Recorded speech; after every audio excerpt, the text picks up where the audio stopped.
তারেক রহমান একই আমজনতা, সে আমজনতা ছিল না, সে মূলত বিপিনুরের দলের সাথে ছিল। সে গণ অধিকারের পরিষদে ছিল, তারা মূলত আপনার টাকা খাওয়ার ধান্দা করে মানুষের সাথে যুক্ত ছিল। পরবর্তীতে আপনার কি করেছে, তারা দল থেকে প্রতারিত হয়ে নতুন দল ঘোষিত করছে। এই জন্য আবার মানুষ থেকে বলবে আপনারা বিকাশে টাকা পাঠান, আপনারা বিকাশে টাকা পাঠান, বিকাশে টাকা লাগবে দলের জন্য।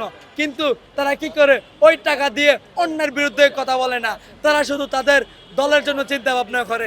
তারা, আপনি আজকে দেখবেন যে আমি বিগত 17 বছর প্যাসি সরকার থাকাকালীন সময় থেকে কথা বলে গিয়েছি, দেশের জন্য কথা বলেছি, অন্যের বিরুদ্ধে কথা বলেছি, কিন্তু তারা কথা বলে না, তারা শুধু টাকা চিন্তা ভাবনা করে, তারা টাকা খাওয়ার ধান্দা করে। এই জন্য আমি তাদের সাথে কথা বলতে চাই না।